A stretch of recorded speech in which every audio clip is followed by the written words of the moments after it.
Nutri Noticias con David Galván. Buenas noches, queridos radioescuchas.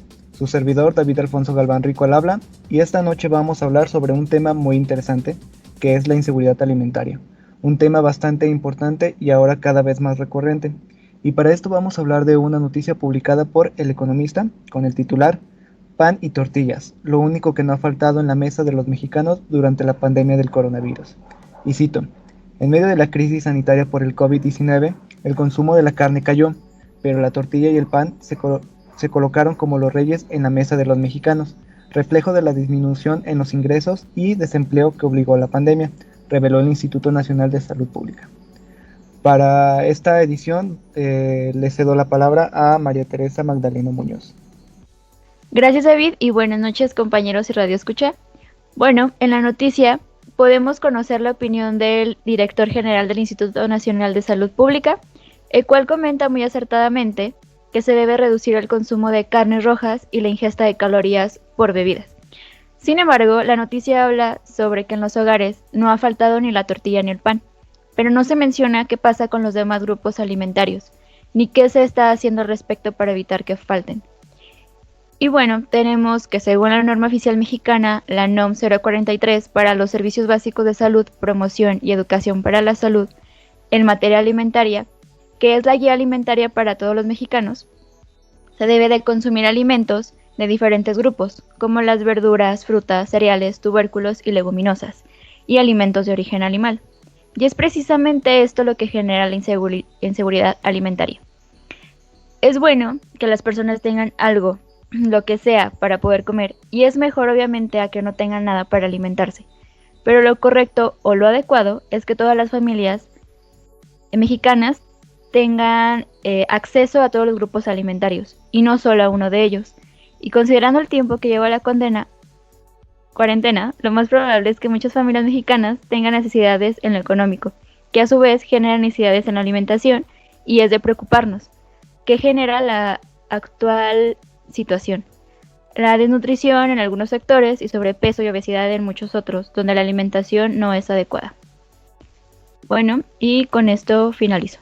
Muchas gracias, Teresa Magdaleno. Ahora cedo la palabra a Valeria Hernández Gutiérrez. Hola, muchas gracias y buenas noches a todos los radioescuchas. Yo hablaré un poco acerca de cómo ha afectado económicamente la pandemia de COVID-19 a la seguridad alimentaria en México. Bueno, pues esta pandemia ha traído muchísimas cosas, ya sea desde el ámbito educativo, la nueva modalidad a la que tenemos que adaptarnos, socialmente, como el aislamiento social, el quedarse en casa. Personalmente, pues cambios emocionales y de crecimiento, y económicos, como el estancamiento del Producto Interno Bruto, la caída del dólar, el cierre de pequeñas y medianas empresas, hablando más localmente, y pues por lo tanto el recorte de personal y el despido de personas. Y esto ha estado afectando directamente al sistema alimentario, ya sea con el impacto en la oferta y demanda de los alimentos, que no solo afecta a México, sino también al mundo. Otra forma en la que se ve reflejado es en la reducción del poder adquisitivo y en el consumo o producción de alimentos por parte de las personas, por la misma disminución de los ingresos. Las personas en situación de pobreza, las mujeres, niños, niñas y adultos mayores son las personas pues que más se ven afectadas. Y si de por sí la población ya es vulnerable por estar en esta situación, pues ahora son más propensos a sufrir carencias alimentarias y se ve más afectada rápidamente por la pérdida de sus ingresos, por lo tanto su atención debe ser prioritaria.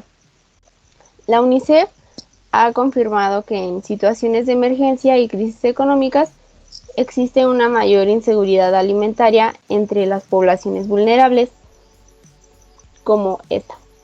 Más específicamente, ¿cómo se ve afectado? Bueno, pues con el incremento de los precios de los alimentos hacen que se reduzca la diversidad y la calidad nutricional de la dieta, y para muchos también se reduce la cantidad de alimentos disponibles en el hogar.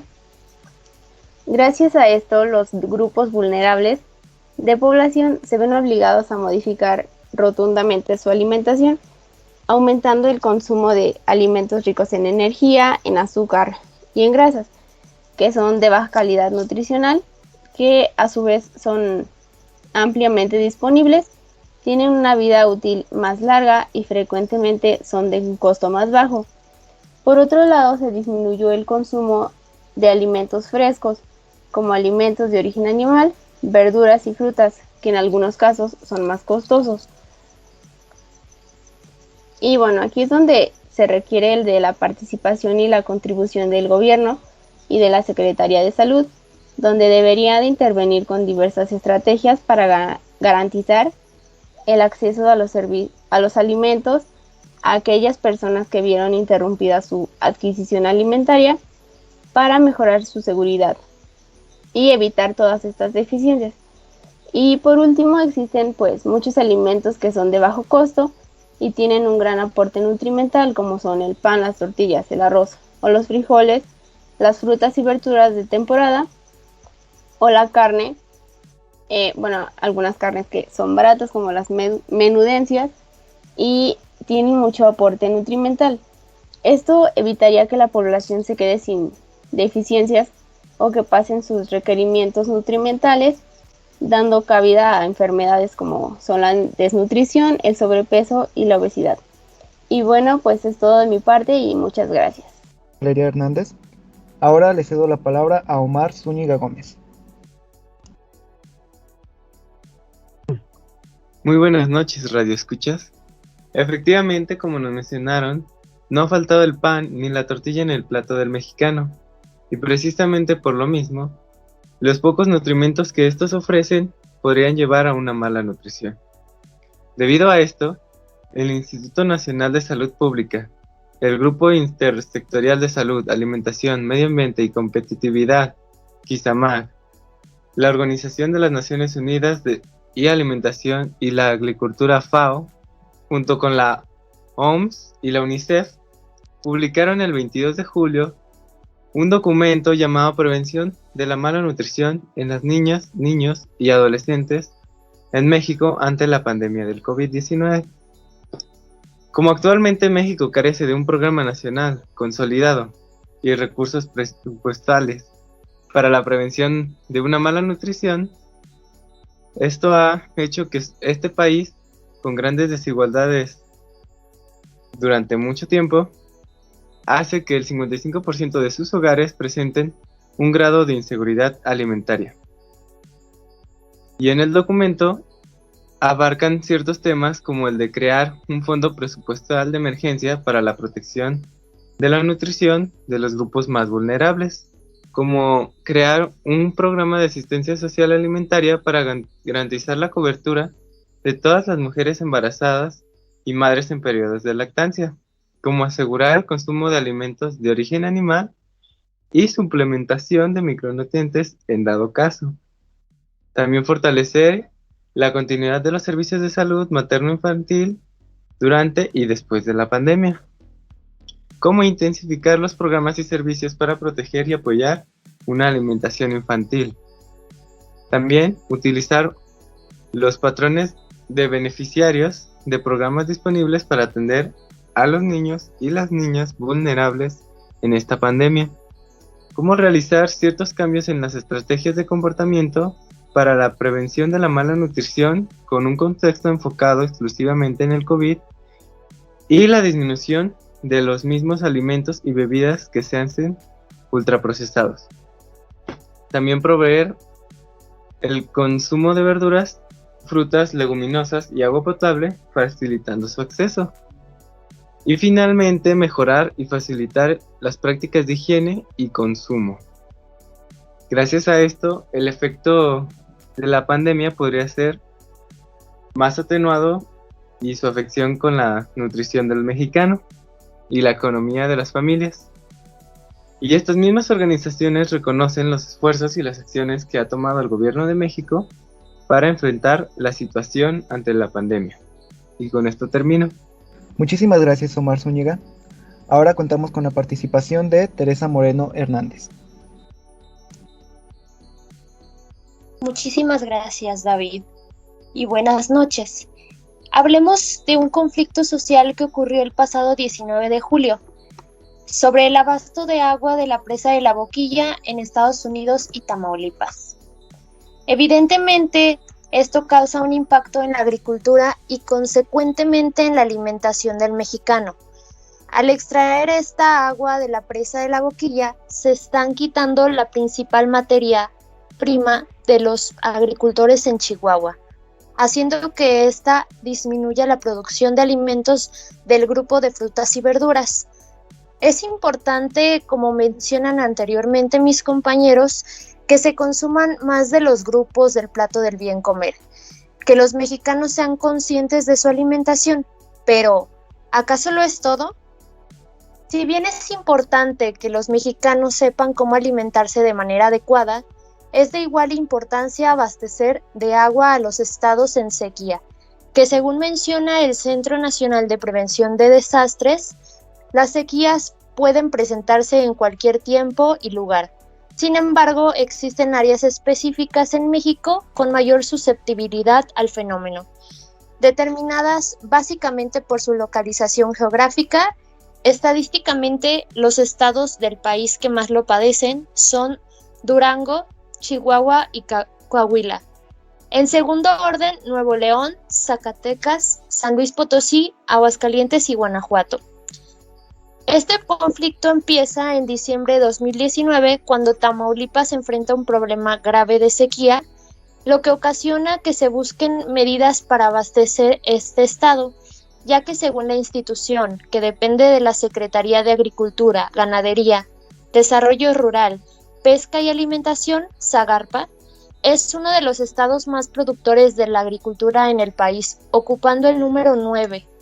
A esto agregamos que según el Tratado de las Aguas en 1944, México asigna a Estados Unidos la tercera parte de agua que llegue a la corriente principal del río Bravo, proveniente de los ríos Conchos, San Diego, San Rodrigo, Escondido, Salado y del Arroyo de las Vacas, una cantidad que no debe ser menor de 432 millones de metros cúbicos en promedio anual y contabilizándolo en ciclos de 5 años.